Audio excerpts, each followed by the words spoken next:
بسم اللہ الرحمن الرحیم۔ دیکھیں، اگر کسی نے آپ کو بتایا نا کہ لا الہ الا اللہ محمد رسول اللہ پڑھنے کے بعد تم جنت میں چلے جاؤ گے، تو اس نے آدھی بات بتائی ہے۔ پوری بات یہ ہے کہ شرک چھوڑنا پڑے گا، اور شرک اگر کیا تو لا الہ الا اللہ محمد رسول اللہ پڑھنے کے باوجود تمہیں ہمیشہ کی آگ میں رہنا پڑے گا۔ اور لا الہ الا اللہ محمد رسول اللہ پڑھنے کے بعد اگر تم نے شرک کیا تو اس کا مطلب ہے کہ تمہیں لا الہ الا اللہ کا مطلب نہیں آتا ہے۔ اس وجہ سے اللہ کے علاوہ دوسروں کو پکارے لگا رہے ہو، یا علی مدد، یا رسول اللہ مدد، یا بری کر کھری، یا محی الدین چشتی پار لے غازے کشتی۔ کہاں سے آ رہے ہیں جی؟ 11ویں کھا کے آ رہے ہیں جی۔ بڑی مزدار دیگ پکی تھی جی عبد القادر، کیا ذائقہ تھا، پورے محلے میں خوشبو پھیل گئی تھی جی۔ اچھا جا کہاں رہے ہو؟ وہ جی وہاں میلاد کا وہ کیک کاٹا جائے گا نا، وہاں کھائیں گے نا جا کے، اور 10 محرم کا شربت تو کیا کہنا اس کا۔ تو یہ ساری چیزیں چھوڑنی ہیں۔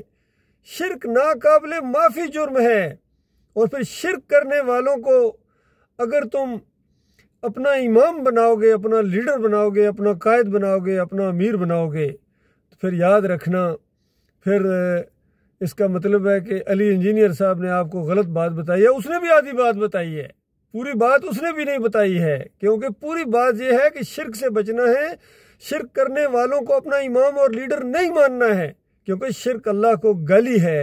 ان کو چندے نہیں دینے، ان کے مدارس کو چندے نہیں دینے ہیں۔ کوئی مسلک ایسا بتا دو جو شرک کے اوپر نہ ہو۔ بریلویوں کے پاس جاؤ، نبی علیہ السلام نور ہیں جی، پکارو یا رسول اللہ، لبیک یا رسول اللہ، حاضر ہیں جی، بالکل ہر جگہ سنتے ہیں، دیکھتے ہیں، پہچانتے ہیں۔ دیوبندیوں کے پاس جاؤ، عقائد علماء دیوبند اٹھاؤ جی، ایک سے ایک مشرکانہ عقیدہ ہے۔ کہتے ہیں قبروں سے فیض حاصل ہوتا ہے، اور ان کے وسیلے سے مانگو تو قبول ہوتی ہے۔ نبی علیہ السلام کی وہ جو مٹی جسم کے ساتھ مس کر رہی ہے، بیت اللہ تو کوئی چیز ہی نہیں، عرش اور کرسی سے زیادہ افضل ہے۔ اندازہ لگائیے، اس سے زیادہ غلیظ عقیدہ اس زمین کے اوپر نہیں رہا۔ اللہ کے بندو، جو یہ تبلیغی جماعت والوں کا عقیدہ ہے، دیوبندیوں کا عقیدہ ہے۔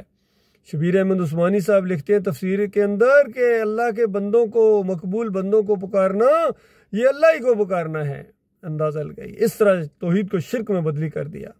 محمد حنیف دعوت القرآن جیسی تفسیر میں لکھتے ہیں کہ یوسف علیہ السلام کو جو سجدہ ہوا ہے، یہ اللہ ہی کو سجدہ تھا جی۔